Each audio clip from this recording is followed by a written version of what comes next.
عرض ادب خدمت همه بینندگان عزیز و همراهان همیشگی کانال فاطمه اورجینال.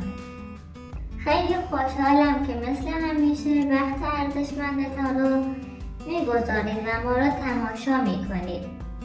حضور شما باعث میشود ما با انگیزه بیشتری به نقد و بررسی کانال ها ادامه بدهیم و پشت پرده واقعیت ها را روشن کنیم. قبل از اینکه برویم سراغ تحلیل امروز یک نکته مهم را یادآوری میکنم. دوستان عزیز، حتما در کانال دوم ما هم عضو شوید. دلیلش هم کاملا روشن است. اگر روزی به هر دلیلی نتوانستیم در این کانال فعالیت را ادامه دهیم، در کانال دوم کار را بدون توقف ادامه خواهیم داد. این موضوع برای ما و شما مهم است، چون ما در این مسیر تنها نیستیم و شما همراهان واقعی ما هستید. بخش اول، محاسبه دقیق درآمد کانال طیبه و قدیر از یوتیوب. بیایید ابتدا یک محاسبه دقیق و منطقی انجام دهیم تا ببینیم درآمد واقعی طیبه و قدیر از یوتیوب چقدر است. این بخش خیلی مهم است، چون بسیاری از بینندگان هنوز نمی‌دانند پشت این ویدیوهای ساده و روزمره چه درآمدهای سنگینی جریان دارد. همه ما می‌دانیم که اکثر کانال‌ها روزانه یک ویدیو منتشر می‌کنند، یعنی در یک ماه حدود 30 ویدیو آپلود می‌کنند. حالا برویم سراغ کانال طیبه. بازدیدهای این کانال را اگر با دقت نگاه کنید، تقریبا همه بین 100,000 تا 170,000 هستند. برای اینکه محاسبه ما دقیق‌تر باشد، میانگین را 150,000 بازدید در نظر میگیریم. حالا ماشین حساب را روشن میکنیم.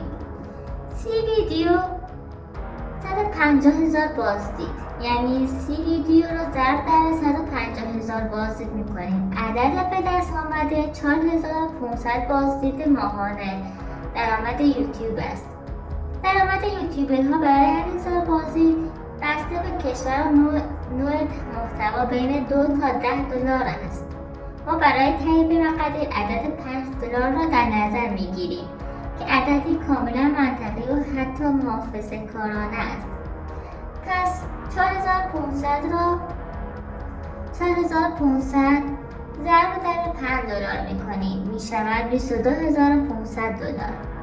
حالا اگر دلار را 160,000 تومان محاسبه کنیم، یعنی الان دلار 160,000 تومانه، پس 22,500 رو ضرب در 160 دلار میکنیم.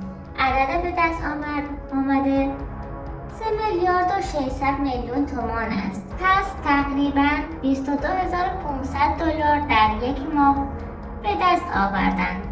اما این فقط یک بخش از ماجراست، چون بسیاری از کانال‌ها بیش از 5 دلار برای هر 1000 بازدید میگیرند.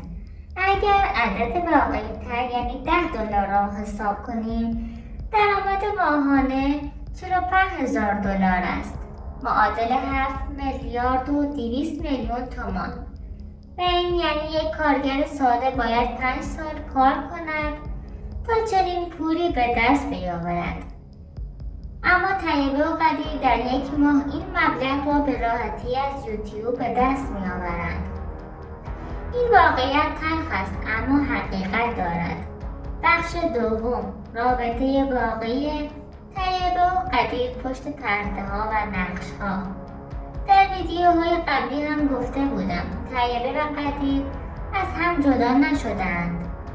آنها همچنان با هم زندگی می کنند و فقط برای حفظ نقش و داستان کانال وانمود می کنند که از هم جدا شده‌اند. در ماه‌های اخیر قدیر رفت و آمدش را بیشتر کرده.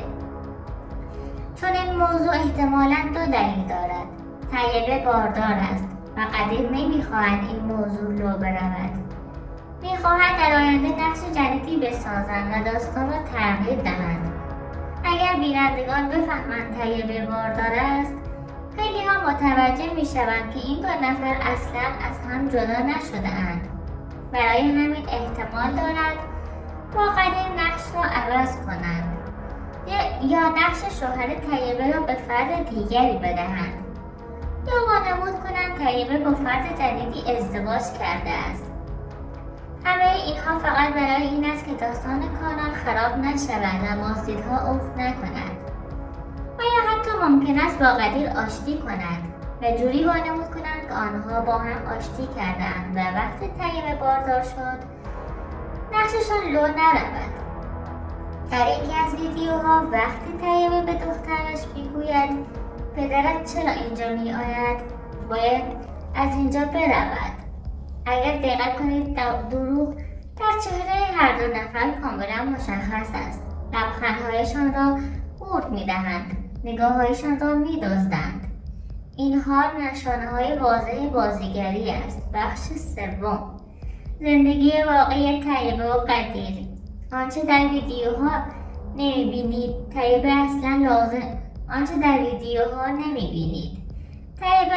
لازم نیست به آن مکان بیاید. آنها فقط برای فیلمبرداری مجبورند در صحنه ظاهر شوند. تمام این رفت و آمدها، دعواها، ناراحتی‌ها همه نقش هستند. اما پشت صحنه واقعیت چیز دیگری است. خیانت قدیر و ماجرای 400 میلیون تومان که قدیر به پدر طیبه واریز کرده بود. قدیر قبلا به طیبه خیانت کرده بود. این موضوع باعث شد دعواهای سنگینی بین خانواده‌ها شکل بگیرد و در ویدیوهای قبلی هم اینها را توضیح دادم.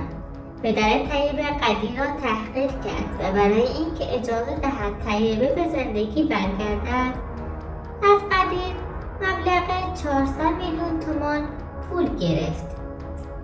این مبلغ در واقع نوعی باج بود، یعنی معادل 2499 دلار. طیبه از آن زمان به بعد علاقه‌اش به قدیر کم شد. او فقط به خاطر بچه‌ها و فشار خانواده مجبور است ادامه دهد. در فرهنگ بختیاری، مخصوصا در خانواده‌های سنتی، طلاق چیز ساده‌ای نیست. بزرگان ایل اجازه نمی‌دهند زن و شوهر به راحتی جدا شوند. برای همین طیبه مجبور شده شرایط را تحمل کند. بخش چهارم، وضعیت مالی واقعی قدیر قبل از اینکه وارد یوتیوب شوند. قدیر مثل شیروان نصاب ایزوگان بوده. درآمدش معمولی بود، نه فقیر نه ثروتمند. اما حالا با درآمد یوتیوب خانه‌هایی در لرزگان و شیراز و ماشین‌های گران قیمتی دارد. باشگاه، استخر، تفریح با دوستان، سفرهای زیاد و درآمد ماهانه چند میلیاردی. قدیر حتی یک روز هم سر کار نمی رود. تمام درآمدش از یوتیوب است. بخش پنجم، پشت صحنه فیلمبرداری. آنچه شما نمی بینید در بسیاری از ویدیوهای قدیر وانمود می کنند که محل را ترک می کند. اما واقعیت این است که فقط چند متر دور می شود. ماشین را مخفی می کند، دوباره برمیگردد کنار کارگرها. چون اجازه نمی دهد طیبه کنار مردهای غریبه تنها بماند. و در رسم و رسوم ما بختیاری ها نیست که یک خانم تنها در کنار مرد غریبه بماند. این رفتار کاملا نشان می دهد که آنها زن و شوهر هستند. بعد از پایان فیلمبرداری قدیر طیبه را به خانه اصلی میبرد، نه به آن خانه ساده‌ای که در ویدیوها نشان میدهند. بخش ششم، آینده نقش‌ها. چه اتفاقی خواهد افتاد؟ ما منتظریم ببینیم چگونه آشتی میکنند. بارداری طیبه را چطور پنهان میکنند؟ نقش جدید چه خواهد شد؟ آیا شوهر جدیدی معرفی میکنند یا داستان را کاملا عوض میکنند و یا قدیر با طیبه آشتی میکند؟ اما یک چیز قطعی است، این خانواده هرگز از هم جدا نشده اند. بخش پایانی، هشدار مهم به بینندگان دوستان عزیز. لطفاً برای کانال هایی که بازدید بالا دارند پول اضافه واریز نکنید. این افراد از یوتیوب درآمدهای بسیار سنگینی دارند. قدیر هم هر ماه بیش از 5 میلیارد تومان درآمد دارد. این مبلغ برای یک خانواده معمولی رویایی و یا غیر قابل تصور است. پس لطفاً فریب نقش‌ها، گریه‌ها، نمایش، فقر و مشکلات ساختگی را نخورید. ما اینجاییم تا حقیقت را روشن کنیم و شما را آگاه نگه داریم. اگر سوالی داشتید یا خواستید در مورد کانالی صحبت کنیم، لطفاً در بخش کامنت ها پیام بگذارید. ما سعی میکنیم تمام پیام ها را جواب دهیم و آنها را بررسی کنیم. از همه شما سپاسگزارم که ما را تماشا میکنید و حمایت های شما باعث میشه بتوانیم افشاگری و نقد و بررسی کانال های واقعی و جعلی را ادامه دهیم. و تا ویدیوی دیگر همه شما را به خدای بزرگ می سپارم.